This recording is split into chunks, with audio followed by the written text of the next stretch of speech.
que hacía más de 20 años que no veía y que, repito, lo daban por muerto, decide bajar a Egipto y dice la Biblia que los que descendieron a Egipto fueron un número de unas 70 personas aproximadamente. Se afincan, se arraigan en Egipto, reciben una tierra maravillosa donde pueden cosechar, pueden plantar, pueden criar a sus hijos, sus familias, sus animales. Y pasaron 400 años desde que descienden a Egipto estas 70 personas hasta que son liberados a través de Moisés de la esclavitud en Egipto. Es una historia muy interesante. Podríamos estar hablando horas y horas y días y semanas enteras acerca de qué pasó en esos 400 años, cómo lograron salir de Egipto, etcétera, etcétera. Pero el apóstol Pablo, que era un gran conocedor de estas historias y de otras tantas del Antiguo Testamento, en el capítulo 10 de la carta que le escribe a los Corintios, él hace como un pequeño resumen de algunas, no todas, de algunas cosas que ocurrieron cuando salieron de Egipto y se encontraban en el desierto antes de entrar a la tierra prometida. En el capítulo 10 de Primera de Corintios, la palabra de Dios en el verso 1 dice así: porque no quiero, hermanos, que ignoréis que nuestros padres todos estuvieron bajo la nube y todos pasaron el mar. Y todos en Moisés fueron bautizados en la nube y en el mar. Y todos comieron el mismo alimento espiritual. Y todos bebieron la misma bebida espiritual, porque bebían la roca espiritual que los seguía, y la roca era Cristo. Si ustedes se dan cuenta, por lo menos en mi Biblia, debajo de cada uno de estos versículos que yo he leído, hay unos versículos en letra muy pequeña donde puedes encontrar la historia de lo que Pablo acaba de comentar. Puedes ver que efectivamente salieron de Egipto, cruzaron el Mar Rojo, comieron el maná, bebieron agua de la roca, etcétera, etcétera. Sería bueno que ustedes leyeran esas referencias para conocer mejor la historia, ¿vale? Pero sigo leyendo en el versículo 5 y dice: pero de los más de ellos no se agradó Dios, por lo cual quedaron postrados en el desierto. Mas estas cosas sucedieron como ejemplos para nosotros, para que no codiciemos cosas malas como ellos codiciaron. Ni seáis idólatras, como algunos de ellos, según está escrito: se sentó el pueblo a comer y a beber y se levantó a jugar, a fornicar. Ni forniquemos, como algunos de ellos fornicaron y cayeron en un día 23,000. Ni tentemos al Señor, como también algunos de ellos le tentaron y perecieron por las serpientes. Ni murmuréis, como algunos de ellos murmuraron y perecieron por el destructor. Y una vez más, detrás o debajo de cada versículo, aparece una pequeña referencia de un versículo en pequeñito, para que ustedes conozcan y sepan cada uno de los acontecimientos que está narrando el apóstol Pablo en esta ocasión. Y todas estas cosas, dice el verso 11, les acontecieron como ejemplo y están escritas para amonestarnos a nosotros, a quienes han alcanzado los fines de los siglos. Así que el que piensa estar firme, mire que no caiga. ¿Cuántos dicen amén? Jamás en la historia hubo un pueblo que vio tantos milagros y fue tan bendecido por Dios como el pueblo de Israel. Jamás, repito, ha habido un pueblo que ha visto milagros únicos e irrepetibles en la historia de la humanidad.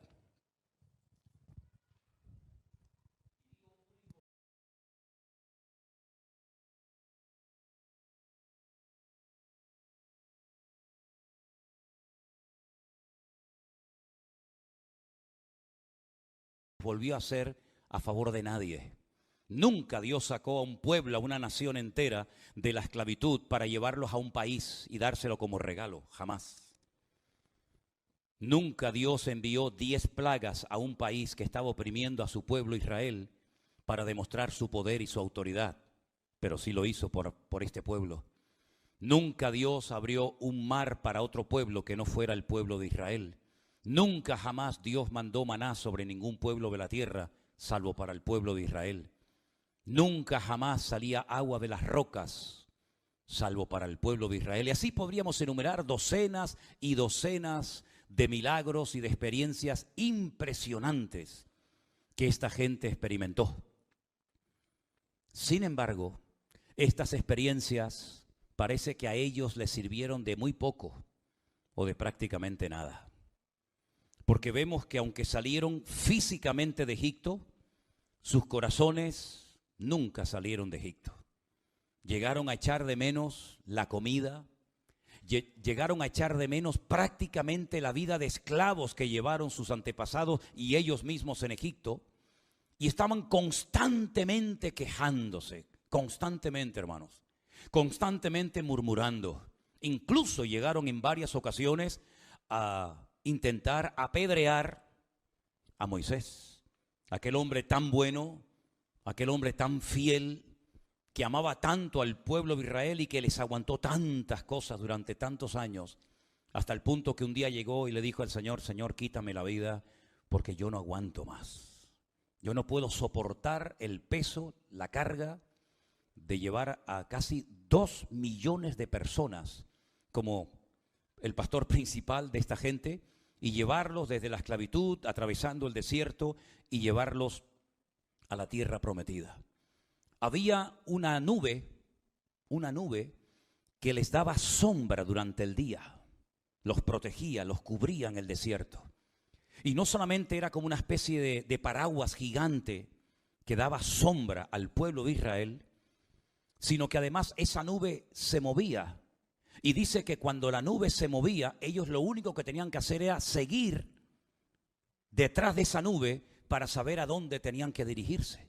Y cuando esa nube se paraba, se detenía, ellos entendían que era el momento de hacer un alto en el camino y acampar por un par de días, meses o más tiempo. Y esa nube, que durante el día era como una especie de paraguas gigante que los protegía del calor abrasador del desierto, la Biblia dice que durante la noche había como una especie de columna de fuego que los calentaba, porque por la noche el desierto es muy frío y las temperaturas bajan muchísimo, y esa columna de fuego los calentaba y mantenía a raya a los animales peligrosos del desierto para que estuvieran tranquilos durante la noche. Dice la Biblia que en una ocasión decidieron comer carne. Fíjate tú, carne en medio del desierto. Y Moisés le dice al Señor: ¿de dónde voy a sacar yo carne para dar de comer a 2 millones de personas? Y el Señor le dijo: van a comer carne hasta que les salga por las narices y la aborrezcan. Y la palabra del Señor nos enseña que Dios comenzó a traer un viento y comenzó a caer miles, por no decir millones, de codornices en el desierto. Y no tenía ni que agacharse a cogerlas, porque dice que era tal la altura de estas aves que con extender la mano las cogían y entonces comieron y se saciaron todos. Durante 40 años, todas las mañanas, de lunes a viernes, caía como una especie, como esos algodones que venden en las ferias, ¿no? Esos algodones, ¿verdad? Dulces que todos conocemos. Y ese era un pan, era una especie de alimento que simplemente si hubieran comido eso durante 40 años no necesitaban comer ninguna otra cosa. Porque ese alimento, cuando lo ingerían, sabía al alimento que ellos querían comer en ese momento. Y también se quejaron de comer todos los días el maná. Imagínate lo que es conseguir agua para tantos miles y miles de personas y de animales en el desierto. Pues la Biblia dice que en varias ocasiones de algunas rocas salía agua para que pudieran beber. Bueno, pues con todas y cada una de estas experiencias dice que no agradaron a Dios, ni Dios se agradó de ellos. Y esto me hace pensar en la cantidad de experiencias que una persona puede tener, pero que no cambian su corazón. Porque realmente, como dije, ellos salieron de Egipto, tuvieron experiencias tremendas, vieron cosas que tú y yo jamás veremos. Pero sin embargo, sus corazones no cambiaron y sus mentes seguían siendo mentes de esclavos. Y es que las experiencias por sí mismas no cambian el corazón del ser humano. Si no hay una íntima y una directa y profunda comunión con el Señor, ya puedes tener todas las experiencias que quieras y todo el conocimiento que puedas adquirir. Si tú no tienes una comunión diaria y directa con el Señor, tus experiencias son eso, simplemente experiencias, pero que no te cambian el corazón. ¿Cuántas personas incluso durante el ministerio del Señor Jesucristo fueron sanadas, liberadas de demonios?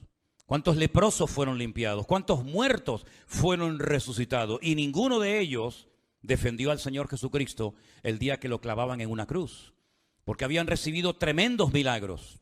Fíjate el endemoniado gadareno, 2000 demonios dice la Biblia que el Señor echó de su cuerpo. Imagínate Lázaro, 4 días muerto y el Señor lo resucitó. Bartimeo, el que estuvo ciego, la mujer encorvada por 18 años.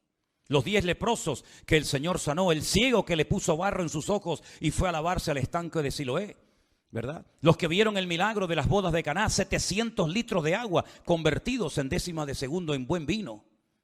Y tantos milagros, pues fueron experiencias y milagros en algunos casos únicos e irrepetibles, pero que ellos no cambiaron sus corazones.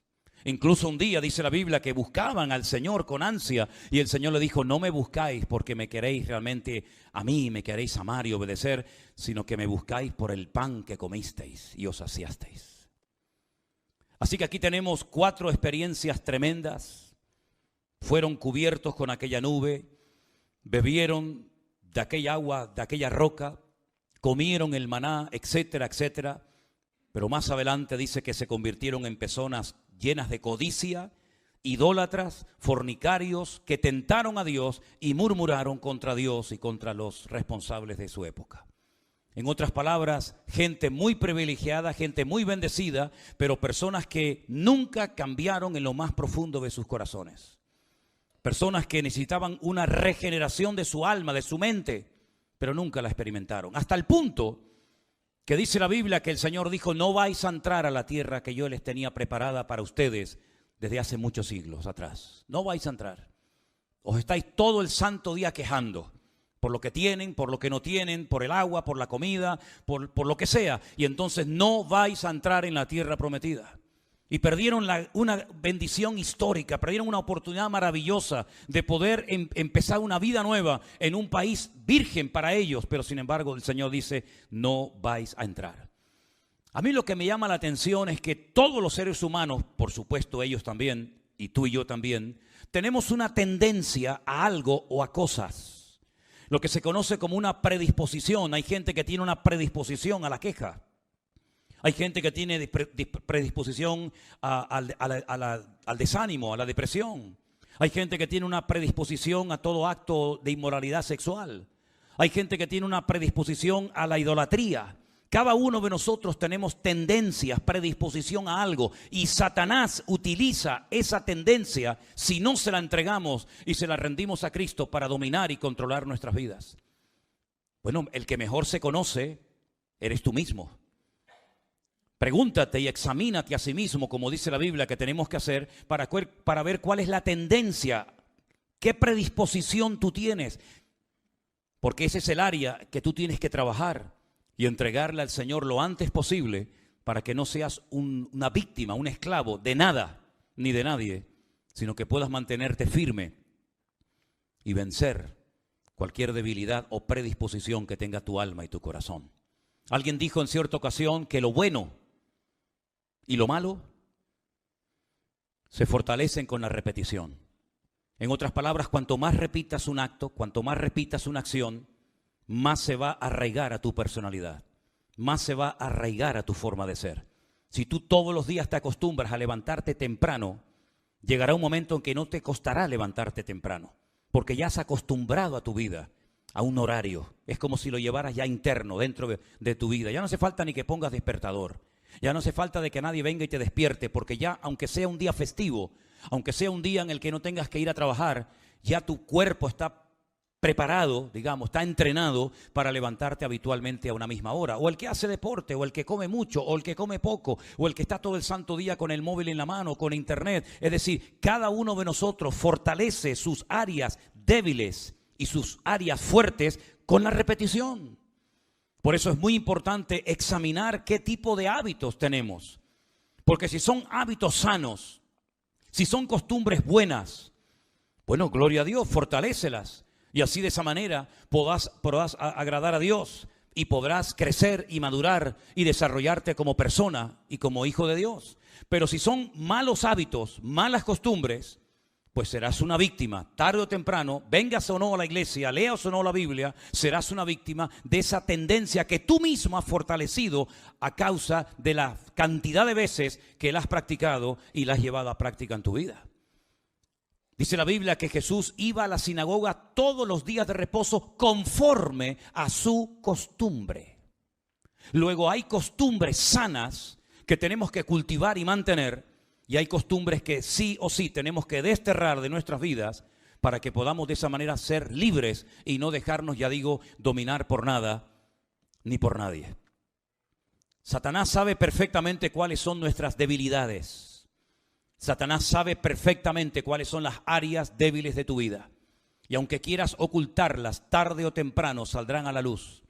Por eso lo mejor que podemos hacer, y cuanto antes mejor, es fortalecer esas áreas para que no estemos llevando una vida externa completamente diferente a lo que somos internamente. Hay un momento en una de las paradas que hacen en el desierto que fue crucial, que sin lugar a dudas, como otras experiencias, marcó en la vida del pueblo un antes y un después. Y fue cuando Moisés es llamado por Dios para subir al monte Sinaí, 50 días después de haber salido de la esclavitud en Egipto. Moisés sube un largo periodo de tiempo al monte Sinaí a tener comunión con Dios. Y es allí donde él recibió, como saben ustedes, la ley, los 10 mandamientos, etcétera, etcétera. El pueblo, dice la Biblia, que al ver que Moisés tardaba, pasó un día, 2, 3, 20, 30, 40 días, pensando que algo malo le había pasado a Moisés.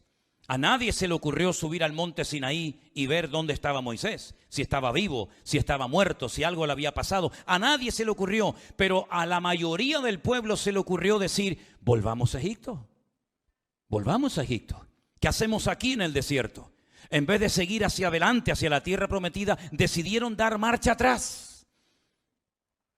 Pero no querían volver solos, querían ser guiados, pero en esta ocasión no por una persona. La Biblia dice que se acercaron a Aarón, el hermano de Moisés, y le dijeron: ¿por qué no nos haces un becerro de oro que sea nuestro Dios y que nos lleve de vuelta a Egipto? La Biblia dice que se quitaron sus pendientes de oro, sus cadenas, sus zarcillos, sus pulseras, etcétera. Le dieron forma y construyeron un becerro de oro y comenzaron durante toda aquella larga noche a danzar desnudos, a cometer todo tipo de actos de depravación, como si fueran auténticos salvajes, como si fueran auténticos impíos. Y comenzaron a adorar a un muñeco, a un becerro de oro que ellos mismos habían construido. Moisés, cuando baja de la montaña y se encuentra aquel espectáculo bochornoso, le da una tristeza tan grande en su corazón de ver que 50 días después de haber visto los milagros más grandes que jamás Dios había hecho hasta entonces, rompe las tablas de los 10 mandamientos, y entonces es cuando él toma la decisión de decirle al pueblo de Israel: ustedes no van a entrar en la tierra prometida. Y es cuando incluso Dios dijo: no voy a acompañarles nunca más en esta peregrinación, sino que voy a mandar a un ángel para que les acompañe en el camino. Bueno, gracias a Dios, Moisés logró orar, interceder por el pueblo, y Dios al final pues fue con ellos. Pero fíjense cómo en un momento de debilidad, en un momento de angustia, en un momento en el que se encuentran solos, sale la predisposición de su corazón, y lo que hacen es construir un becerro de oro. Se construirán becerros de oro porque a la gente le gusta tener becerros de oro.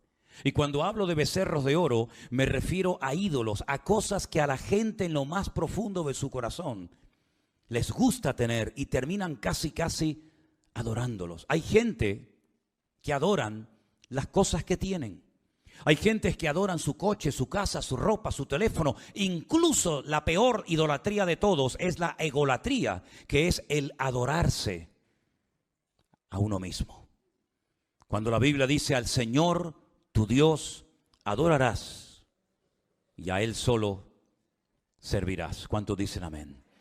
Veo que podemos tener muchas experiencias y podemos estar mucho tiempo aprendiendo y escuchando la palabra, pero eso no es garantía ni es seguridad en principio de nada.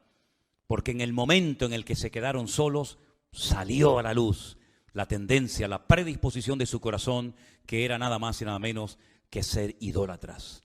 La Biblia dice que en cierta ocasión incluso serpientes venenosas que estaban en el desierto pero que no afectaban a los hijos de Israel, salieron debajo de la arena y comenzaron a picar, comenzaron a morder a la gente, y miles de ellos murieron a causa de la murmuración.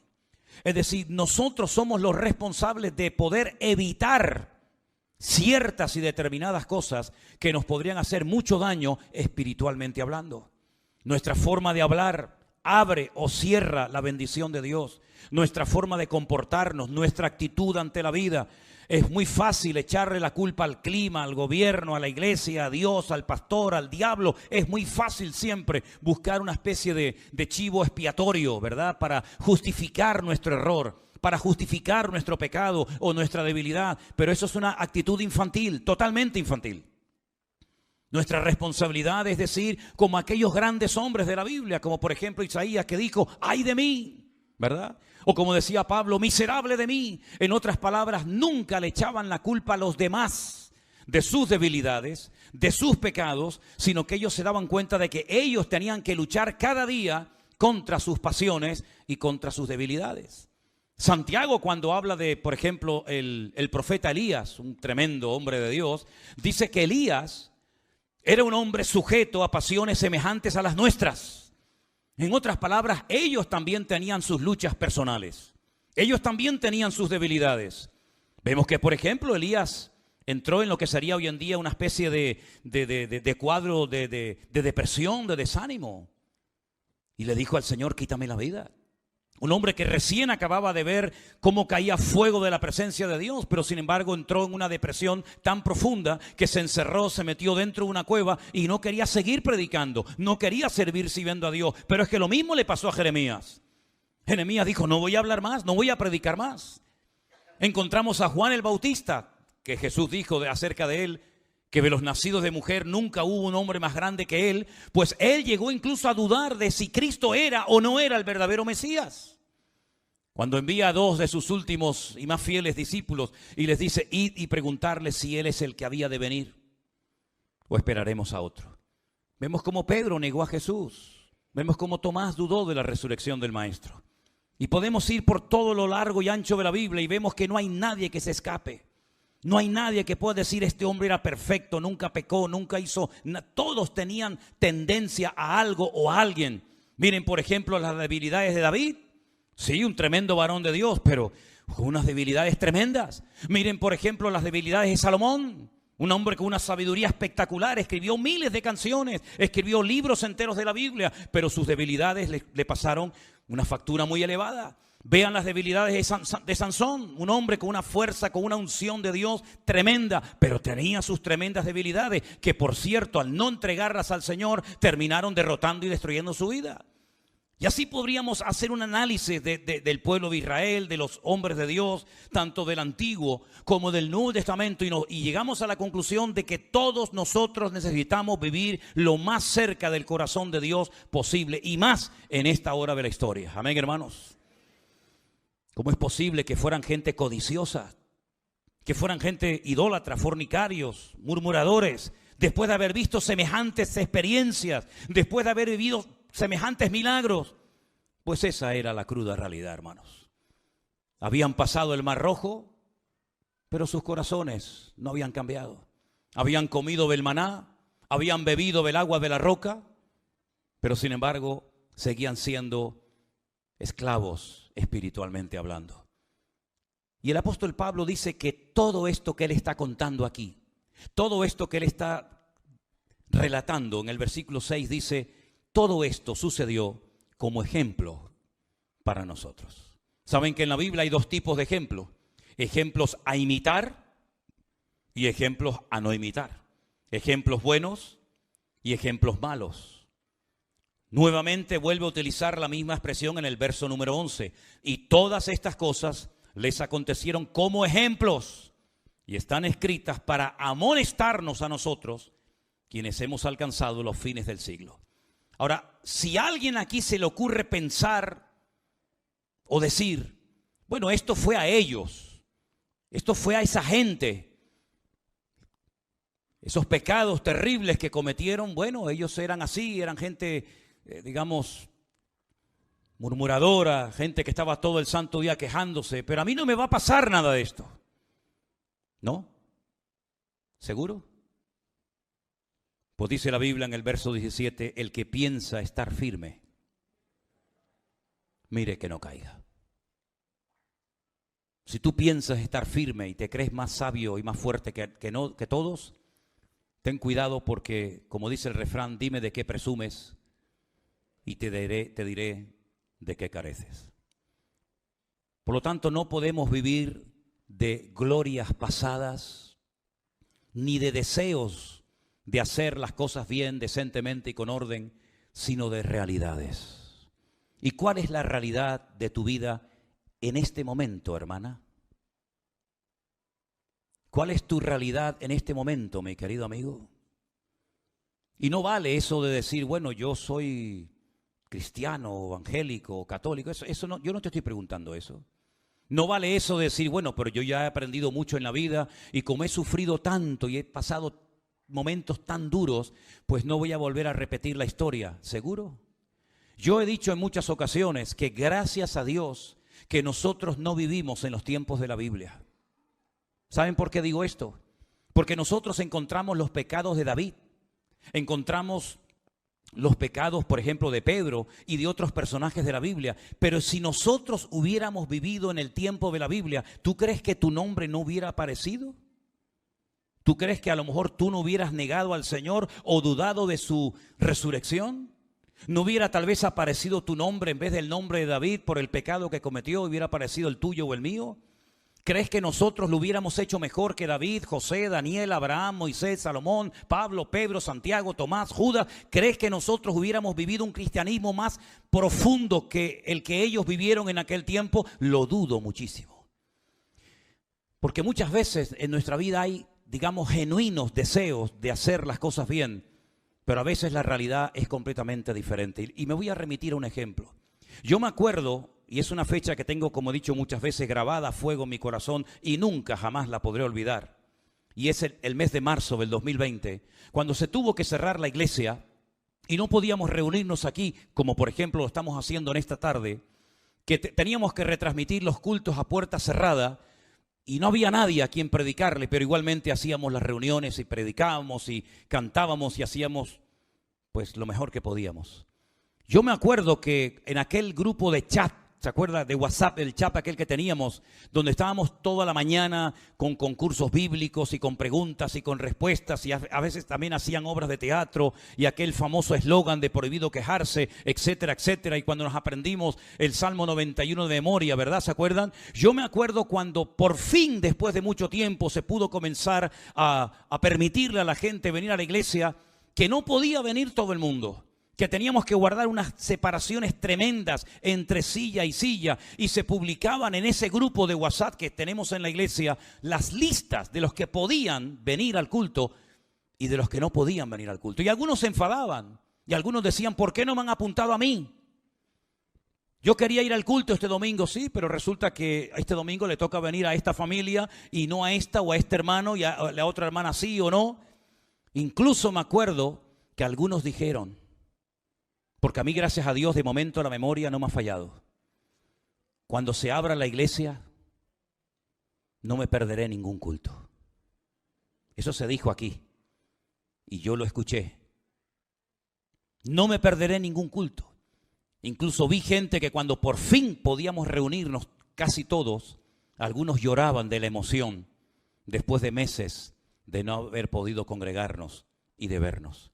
Y resulta que aquellos que decían que no se iban a perder ningún culto, al final fueron los que más cultos se han perdido. Y aquellos que prometían venir a todos los cultos de la iglesia, porque echaron muchísimo de menos durante mucho tiempo, resulta que son los que a veces más se ausentan de las reuniones. ¿Te das cuenta cómo es el corazón del ser humano? El que piense estar firme, mire que no caiga. La mayoría de los que están esta tarde congregados en este salón, y seguramente muchos de los hermanos que están viendo en directo esta reunión, ya lleváis años y mucho tiempo escuchando la palabra de Dios y escuchando mensajes y escuchando consejos y viendo y observando muchas cosas que tienen que ver con el Evangelio. Pero mi pregunta es, ¿toda esta experiencia, todo este conocimiento te ha fortalecido o estás igual que siempre? Porque a estas alturas de la vida deberíamos, espiritualmente hablando, estar más firmes que nunca. Amén, hermanos. Amén, hermanos. Más firmes que nunca. Y deberíamos de valorar absolutamente todo lo que tenemos. Porque hasta el día de hoy me sigo enterando de iglesias que en pleno confinamiento o pandemia se cerraron y nunca más se volvieron a abrir. Es increíble, ¿verdad? La cantidad, no fue nuestro caso, gracias al Señor, pero les puedo decir que como pastor me he informado y me han dicho que muchas iglesias que funcionaron durante años, incluso hasta de miles de miembros, se cerraron y nunca más se volvieron a abrir. Y la cantidad de pastores que murieron en aquellos meses, en aquellos años, ni se imaginan ustedes, para que después digan algunos por ahí que todo eso era un cuento y que nadie se moría de COVID, sino que todo eso era un cuento y que era un invento y que si los Illuminati para arriba y los masones para abajo. Sí, mientras algunos siguen jugando no sé a qué, al boliche, ¿no? Pues la cruda realidad es que el Señor nos permitió a nosotros mantenernos y poder llegar hasta este punto y dándole toda la gloria y toda la honra al Señor. Pero no es suficiente con el genuino deseo de seguir adelante. Es que hay que demostrar de verdad con nuestras acciones, no con nuestras palabras, que verdaderamente todas las experiencias que hemos vivido, claro, yo no pasé el Mar Rojo, pero he pasado por otras pruebas y dificultades en mi vida. Yo no comí el maná, pero he comido durante años de la palabra de Dios. Yo no bebí agua de esta roca que dice aquí Pablo que estaba en el desierto, pero he bebido de la fuente de agua viva, que es mi Señor Jesús. Y por eso tenemos que guardar nuestros corazones, porque dice la Biblia, sobre toda cosa guardada, guarda tu corazón, porque de él mana, de él fluye la vida. Y por eso es muy importante, yo no sé si os habéis dado cuenta, ya estamos en el mes de junio y empezamos el otro día al año. Y el verano está a la vuelta de la esquina. Y cuando nos demos cuenta, se nos fue el verano, volverá otra vez el otoño, empezará otra vez el invierno, nos prepararemos otra vez para las celebraciones de fin de año y otro año más que se nos pasó. Y la pregunta es, ¿hemos madurado, hemos crecido, estás más firme que nunca o estás más atontado que nunca, hijo? ¿Estás bien agarrado al Señor o todavía sí, no? Yo créame, todavía como pastor, yo me pregunto con algunos si están o no están. Créame, yo todavía con la edad que tengo y con los años que llevo aquí dentro, me pregunto todavía qué le falta a este hombre, qué le falta a esta mujer vivir o experimentar en su vida para que definitivamente se ponga las pilas. Porque parece que cuando va en serio, ya no va en serio. Parece que cuando está, ya no está. Parece que cuando ya no está, parece que viene. Y yo digo, Dios mío, pero ¿qué más necesitamos ver o experimentar en nuestra vida para decir, voy a por todas en el Señor? Y como dijo Josué, nosotros vamos a servir al Señor. Pero si ustedes quieren servir a otro Dios mejor, que no lo van a encontrar, pero si algunos creen que van a encontrar una vida mejor fuera de Cristo, un Dios mejor que el Dios que adoramos y honramos, un libro más poderoso que la Biblia, pues vaya y entréguese y adore a eso. También lo dijo Elías, ¿hasta cuándo va a estar claudicando tu corazón entre Baal y Dios? Si Baal es Dios, adóralo. Pero si Baal no es Dios, estás perdiendo el tiempo y estás sinceramente equivocado. Por eso, espiritualmente hablando, yo veo que estas experiencias que tuvo este pueblo, que fueron tremendas, en el fondo, permítame que les diga, parece que les sirvieron de poco o de nada. Porque al final, lo más importante de todo no era cruzar el Mar Rojo. Lo más importante de todo no era comer el maná. Lo más importante de todo era salir del desierto y entrar a Canaán, a la tierra prometida. ¿Y saben cuál es la cruda realidad? Que no entraron. Los mayores de 20 años no entraron. Conocen todos ustedes la historia de cuando Moisés dice, bueno, vamos a mandar a 12 hombres, uno de cada tribu, para que vaya a la tierra prometida antes de tomar posesión de ella y la examine y la recorra y nos traiga un informe y nos diga cómo es el país. No sé para qué tuvieron que hacer eso, porque te guste o no, tenga o no agua o ríos o montañas, la tierra prometida, eso es lo que te tocó y punto. Pero bueno, si quieren ir a recorrer la tierra, venga, adelante.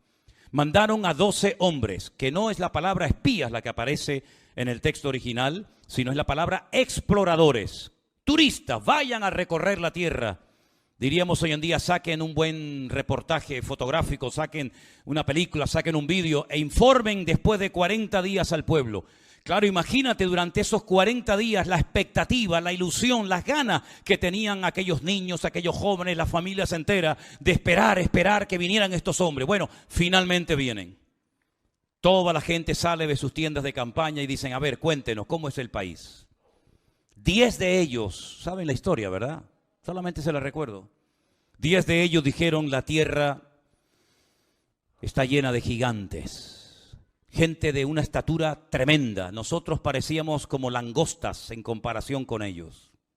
La tierra traga a sus moradores. No vamos a poder conquistar la tierra. Es decir, trajeron un mensaje de tal pesimismo que dice la Biblia que toda la noche el pueblo estuvo llorando y quejándose y lamentándose y dijeron, matemos a pedradas a Moisés, matemos a este hombre que nos ha traído una tierra para que nos maten, volvamos a Egipto. Y dice que echaron de menos los pepinos, las cebollas, toda la comida de Egipto, tremendo. Solamente 2 dijeron, alto, no es verdad lo que están diciendo. La tierra es verdad, tiene habitantes, tiene murallas, tiene ciudades, pero Dios está con nosotros. Los vamos a comer como si fueran pan. El amparo de ellos se ha desamparado de sus vidas y nuestro Dios nos va a introducir. ¿Es que acaso todas las experiencias que hemos experimentado no nos han capacitado y no nos han demostrado que Dios es poderoso?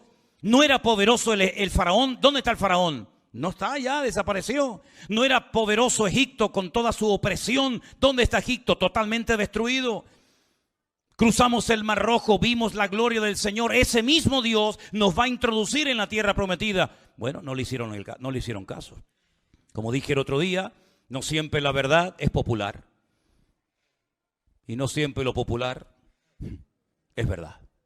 En este caso la mayoría se equivocó, no le hicieron caso a la minoría y el Señor dijo, está bien, está bien. ¿Quieren llorar? ¿Quieren llorar? ¿Quieren quejarse? Yo les voy a dar motivos para llorar y para quejarse. ¿Tienen esa disposición a quejarse? ¿Tienen siempre esa tendencia a murmurar? Yo les voy a dar motivos para que se quejen durante 40 años. No vais a entrar en la tierra prometida. Todos los mayores de 20 años para arriba vais a morir en el desierto. Solamente estos 2 hombres, que en aquel momento tenían 40 años cada uno de ellos, Josué y Caleb, son los que van a entrar en la tierra prometida. Efectivamente, murieron miles y miles de personas en el desierto, incluso hasta Moisés. ¿Cuántas veces yo he dicho que ese día en el que se quejaron de la tierra prometida, era un día llamado Teisa Be'av, el día 9 del mes Ab? Y todas las peores desgracias que le han ocurrido siempre al pueblo de Israel a lo largo de la historia, siempre han ocurrido en ese mismo día. La destrucción del primer templo de Jerusalén fue el día Teisa Be'av. La destrucción del segundo templo en Teisa Be'av. Cuando Hitler firmó la solución final para destruir en toda Europa con los judíos, fue el día Teisa Be'av. Cuando los reyes católicos en 1492 en España decidieron expulsar a los judíos de España, lo firmaron el edicto en Teisa Be'av. Todas las desgracias siempre han ocurrido. ¿Quieren llorar? ¿Quieren llorar? ¿Quieren quejarse? Cada año en esa fecha vais a recordar vuestra murmuración y vuestra mala actitud. Solamente 2 hombres, ya con 80 y pico años de edad, lograron entrar en la tierra prometida, Josué y Caleb, y marcaron una diferencia. Mi pregunta es, si a nosotros nos hubiera mandado Moisés y hubiéramos entrado dentro de aquel grupo selecto de 12 hombres, de 12 exploradores, y hubiéramos vuelto al campamento ¿con quién nos hubiéramos sentido identificados? ¿Qué hubiera sido nuestro informe? ¿El de los 10 que se quejaron o el de los 2 como Josué y Caleb? Solo Dios lo sabe. Solo Dios lo sabe. ¿O es que nosotros no nos quejamos nunca? ¿No se han quejado ustedes nunca de nada? Bueno, yo sé que no dicen amén porque ustedes están en un nivel espiritual realmente impresionante. A mí me dejan sorprendido que ustedes están en un nivel tremendo. Ustedes nunca se han quejado de nada, nunca se han lamentado de nada. Todo siempre es maravilloso. Ya. Nunca hemos criticado a la iglesia, al pastor, a las hijas del pastor, a los jóvenes. Nunca hemos criticado de nadie. Todo ha sido maravilloso.